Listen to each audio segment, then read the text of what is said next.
Hi children's. കഴിഞ്ഞ ക്ലാസ്സിൽ 6ാം ക്ലാസ്സിലെ സയൻസ് പാഠപുസ്തകത്തിലെ ഫസ്റ്റ് ചാപ്റ്ററായ കാസ്കറ്റ്സ് ഓഫ് ലൈഫ്, ജീവൻ്റെ ചെപ്പുകൾ എന്ന പാഠഭാഗമാണല്ലോ നമ്മൾ തുടങ്ങിയത്. അതിൽ മൈക്രോസ്കോപ്പ് എന്താണെന്നും അതുപോലെ തന്നെ നമ്മുടെ ശരീരത്തിൽ കാണുന്ന ടൈനി യൂണിറ്റ്സ് ആയ സെല്ലുകളെക്കുറിച്ചുമാണ് നമ്മൾ പഠിച്ചത്. So next topic is different types of cells. കോശങ്ങൾ പലതരം, അതായത് പലതരത്തിലുള്ള കോശങ്ങളുണ്ട്. അവ ഏതൊക്കെയാണെന്ന് നമുക്ക് നോക്കാം. Is the shape of all the cells in a human body the same as that of cheek cells? മനുഷ്യ ശരീരത്തിലെ എല്ലാ കോശങ്ങളുടെയും ആകൃതി കവിളിലെ കോശങ്ങളുടേതുപോലെയാണോ? Try to do this activity. ഈ പ്രവർത്തനം ചെയ്തു നോക്കൂ.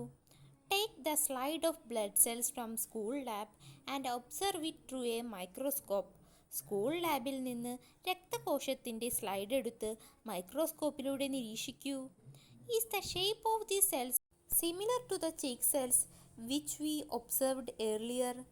നേരത്തെ നിരീക്ഷിച്ച കവിളിലെ കോശങ്ങളുടെ ആകൃതി തന്നെയാണോ ഈ കോശങ്ങൾക്കുള്ളത്? Identify the cells given below and write them down. ചുവടെ കൊടുത്തിരിക്കുന്ന ചിത്രങ്ങൾ ഏതു കോശങ്ങളുടേതാണെന്ന് കണ്ടെത്തി എഴുതൂ. ആദ്യത്തെ പിക്ചറിൽ ഏത് തരം സെല്ലുകളാണ് കൊടുത്തിട്ടുള്ളത്? അതെ, ബ്ലഡ് സെൽസ്, രക്തകോശങ്ങളുടെ ചിത്രമാണ് ആദ്യത്തെ ചിത്രത്തിൽ കൊടുത്തിരിക്കുന്നത്. ഇനി രണ്ടാമത്തെ ചിത്രത്തിലോ? അതെ, ചീക്ക് സെൽസ്, കവിളിലെ കോശങ്ങളാണ്. ഈ രണ്ട് കോശങ്ങളുടെയും ആകൃതി, ഷേപ്പ് ഒരുപോലെയാണോ? അല്ല. So dear children's, there are different types of cells in the human body. മനുഷ്യ ശരീരത്തിൽ പലതരം കോശങ്ങൾ കാണുന്നുണ്ട്. ഏതൊക്കെയാണ് അവ? ദാ ഇവിടെ കൊടുത്തിരിക്കുന്ന ചിത്രം നോക്കൂ. മസിൽ സെൽസ്, പേശി കോശങ്ങൾ, ന്യൂറോൺ, നാഡീകോശം. അപ്പോൾ ഇതുവരെ നാം എത്ര തരത്തിലുള്ള സെല്ലുകളെ കുറിച്ച് പരിചയപ്പെട്ടു? അതെ, cheek cells, blood cells, muscle cells, neuron. So there are different types of cells like this in multicellular organisms. ബഹുകോശ ജീവികളിൽ ഇതുപോലെ വിവിധ തരം കോശങ്ങളുണ്ട്. Next, inside the cell, കോശത്തിനുള്ളിൽ.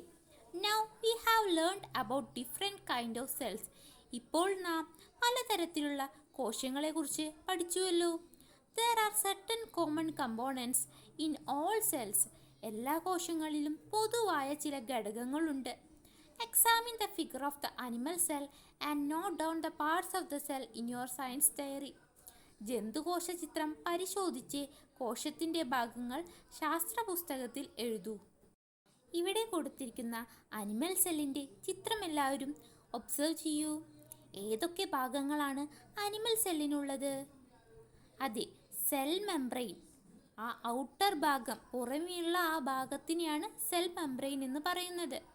Then cytoplasm, സെല്ലിൻ്റെ ഉള്ളിലുള്ള ആ ഭാഗം സൈറ്റോപ്ലാസം. നെക്സ്റ്റ്, ന്യൂക്ലിയസ്, സെൻറ്ററിൽ കാണപ്പെടുന്ന ആ ഭാഗം nucleus. Then dear childrens, nucleus, cytoplasm, cell membrane are some important parts of cells. മർമ്മം, കോശദ്രവ്യം, കോശസ്തരം എന്നിവ ചില പ്രധാന കോശഭാഗങ്ങളാണ്. Nucleus is the centre of the cell. കോശത്തിൻ്റെ കേന്ദ്രമാണ് മർമ്മം അഥവാ nucleus. Cell membrane is the covering of the cell.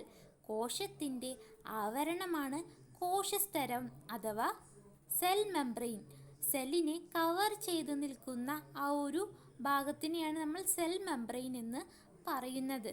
And the matrix field inside the cell membrane is cytoplasm. കോശസ്തരത്തിന് അകത്ത് നിറഞ്ഞിരിക്കുന്ന ദ്രവപദാർത്ഥമാണ് കോശദ്രവ്യം അഥവാ cytoplasm. Draw the following figures in your science diary and label the parts. താഴെ കൊടുത്ത ചിത്രങ്ങൾ ശാസ്ത്ര പുസ്തകത്തിൽ വരച്ച് കോശഭാഗങ്ങൾ രേഖപ്പെടുത്തു. ഇവിടെ രണ്ട് തരത്തിലുള്ള സെല്ലുകളാണ് കൊടുത്തിട്ടുള്ളത്. ഒന്ന് വൈറ്റ് ബ്ലഡ് സെല്ലും പിന്നൊന്ന് ചീക്ക് സെല്ലും. ഈ രണ്ട് തരത്തിലുള്ള സെല്ലിനും കോമൺ ആയിട്ടുള്ള, പൊതുവായിട്ടുള്ള ചില ഭാഗങ്ങളുണ്ട്. അതാണ് നമ്മൾ നേരത്തെ പഠിച്ചത്. അത് നമുക്കിവിടെ അടയാളപ്പെടുത്താം.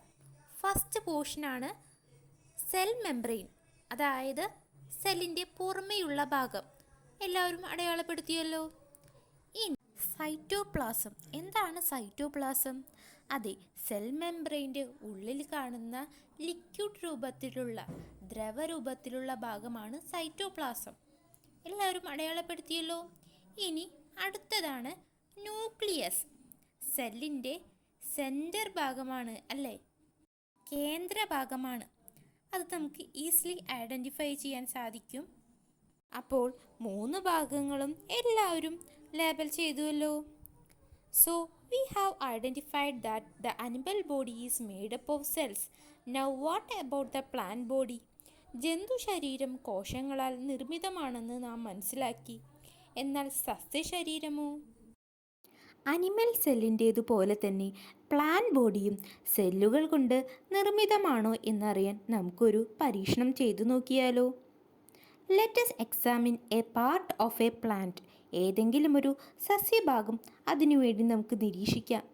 Observe the onion peel through a microscope.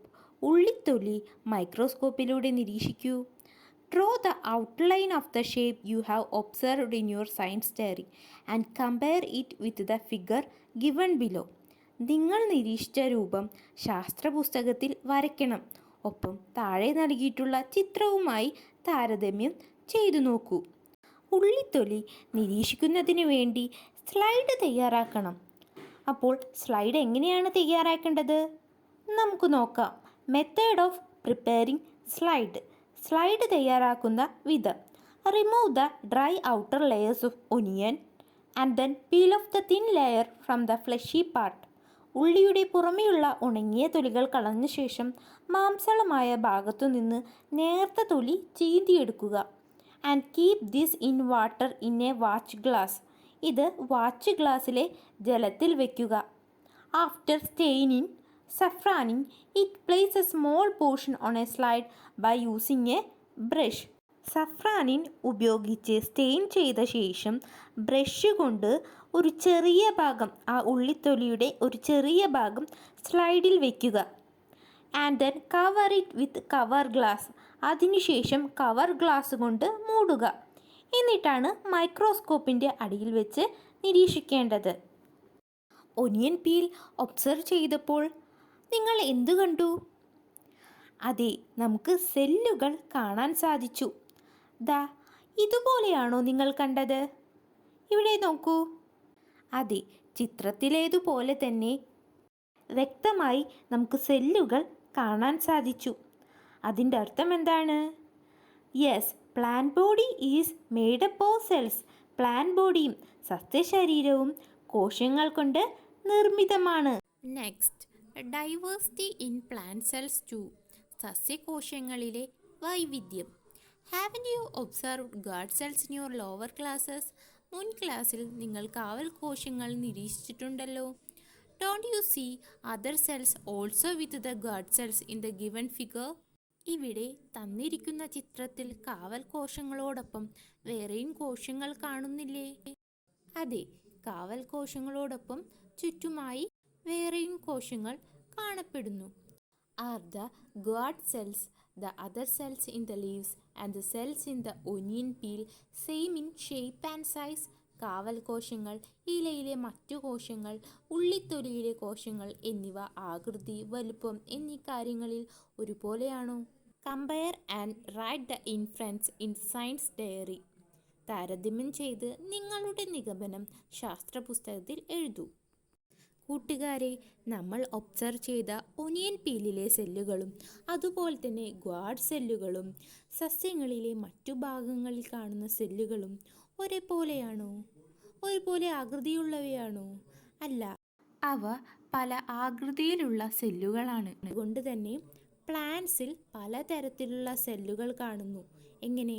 ഷേപ്പും സൈസും ഒക്കെ വ്യത്യസ്തമായ പലതരത്തിലുള്ള സെല്ലുകൾ കാണുന്നു. So, like animal body, the plant body is also made up of different type of cells. Are the parts you have labeled in animal cells seen in plant cells too? ജന്തുകോശങ്ങളിൽ നിങ്ങൾ അടയാളപ്പെടുത്തിയ കോശഭാഗങ്ങളെല്ലാം സസ്യകോശങ്ങളിലുണ്ടോ? ഉണ്ട്. ന്യൂക്ലിയസും സൈറ്റോപ്ലാസവും അതുപോലെ തന്നെ സെൽ മെംബ്രെയിനും animal സെല്ലിലും plant സെല്ലിലും കാണുന്നു. And dear students, is there any part in a plant cell which is not there in an animal cell? ജന്തുകോശങ്ങളിൽ കാണാത്ത ഏതെങ്കിലും ഭാഗങ്ങൾ സസ്യകോശങ്ങളിലുണ്ടോ? നമുക്ക് നോക്കാം. ഇവിടെ അനിമൽ സെല്ലിൻ്റെയും പ്ലാന്റ് സെല്ലിൻ്റെയും പിക്ചറുകൾ കൊടുത്തിട്ടുണ്ട്. അതിൻ്റെ ഭാഗങ്ങളും ലേബൽ ചെയ്തിരിക്കുന്നു. ഏതൊക്കെ ഭാഗമാണെന്ന് നമുക്ക് നോക്കാം. ഫസ്റ്റ് പാർട്ടാണ് ന്യൂക്ലിയസ് അഥവാ മർമ്മം.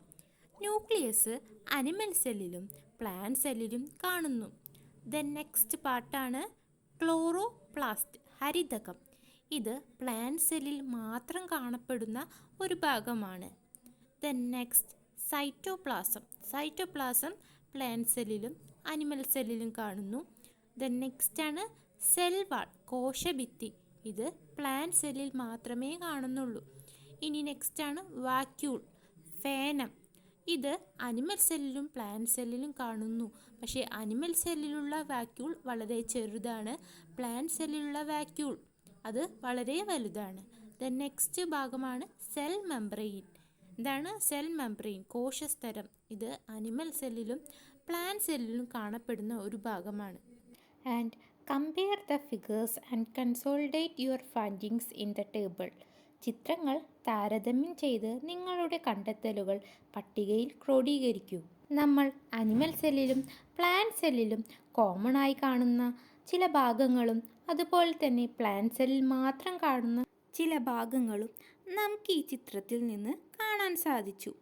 ചിത്രം നിരീക്ഷിച്ചതിൻ്റെ അടിസ്ഥാനത്തിൽ നമുക്കൊരു പട്ടിക പൂർത്തിയാക്കിയാലോ? ഇവിടെ 3 കോളങ്ങളുള്ള ഒരു ടേബിളാണ് നമുക്ക് തന്നിട്ടുള്ളത്. അതിൽ ആദ്യത്തെ കോളത്തിൽ പാർട്സ് ഓഫ് ദ സെൽ, സെല്ലിൻ്റെ ഭാഗങ്ങൾ ഏതൊക്കെയാണോ അവയുടെ പേരുകൾ ആ കോളത്തിൽ എഴുതുക. ഇനി നെക്സ്റ്റ് കോളത്തിൽ എന്താണ്? Animal cell. പിന്നെ അടുത്ത കോളത്തിൽ പ്ലാന്റ് സെൽ. അതായത് ഈ ന്യൂക്ലിയസ് എന്ന ഭാഗം അനിമൽ സെല്ലിലുണ്ടെങ്കിൽ നമുക്ക് അവിടെ ടിക്ക് ചെയ്യാം. അവിടെ ടിക്ക് ചെയ്തിട്ടുണ്ട്. അതുപോലെ തന്നെ പ്ലാന്റ് സെല്ലിലുണ്ടെങ്കിൽ അവിടെയും ടിക്ക് ചെയ്യാം. നെക്സ്റ്റ് ഭാഗമാണ് സെൽ വാൾ. സെൽ വാള് അനിമൽ സെല്ലിൽ ആ ഭാഗമുണ്ടെങ്കിൽ നമുക്ക് ടിക്ക് ചെയ്യാം. അല്ലെങ്കിൽ ആ ഭാഗം ഇല്ലെങ്കിൽ നമുക്ക് അവിടെ റോങ് മാർക്ക് ചെയ്യാം.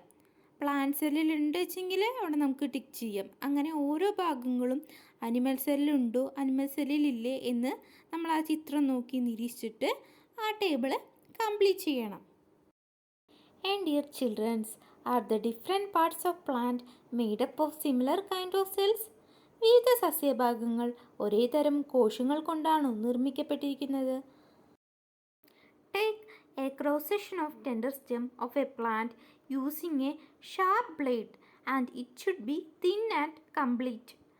മൂർച്ചയുള്ള ബ്ലേഡ് ഉപയോഗിച്ച് ഒരു ചെടിയുടെ ഇളം തണ്ടിൽ നിന്ന് കുറുകെയുള്ള ഒരു ഛേദമെടുക്കുക. ഛേദം നേർത്തതും പൂർണ്ണവുമാവണം. Place the section on a slide and observe it through microscope. ഇത് സ്ലൈഡിൽ വെച്ച് മൈക്രോസ്കോപ്പിലൂടെ നിരീക്ഷിക്കൂ. You can see different type of plant cells. വിവിധ തരം സസ്യകോശങ്ങൾ കാണുന്നില്ലേ? അതെ, വ്യത്യസ്ത തരം സെല്ലുകൾ നമുക്ക് ഈ പ്ലാന്റ് സെക്ഷനിൽ നിന്ന് കാണാൻ സാധിക്കുന്നുണ്ട്. And we have learned that the body of animals and plants are made up of cells. ജന്തുശരീരവും സസ്യശരീരവും കോശങ്ങളാൽ നിർമ്മിതമാണെന്ന് നാം കണ്ടെത്തി. Plants and animals have cells that differ in shape and size. ജന്തുക്കളിലും സസ്യങ്ങളിലുമെല്ലാം വിവിധ ആകൃതിയിലും വലുപ്പത്തിലുമുള്ള കോശങ്ങളുണ്ട്. And the life sustaining activities take place by coordination of these cells. ഈ കോശങ്ങളുടെ കൂട്ടായ്മയിലാണ് ജീവൻ നിലനിർത്താൻ വേണ്ട പ്രവർത്തനങ്ങൾ നടന്നുകൊണ്ടിരിക്കുന്നത്. അപ്പോൾ ഇന്നത്തെ നമ്മുടെ ക്ലാസ്സിൽ വിവിധ തരം സെല്ലുകളെക്കുറിച്ചും അതുപോലെ തന്നെ അനിമൽ സെല്ലിലെയും പ്ലാന്റ് സെല്ലിലെയും ഭാഗങ്ങളെക്കുറിച്ചുമാണ് നമ്മൾ പഠിച്ചത്. എല്ലാവർക്കും ഇന്നെടുത്ത ഭാഗം ക്ലിയർ ആയി എന്ന് വിചാരിക്കുന്നു. So it's time to wind up this class. Thank you.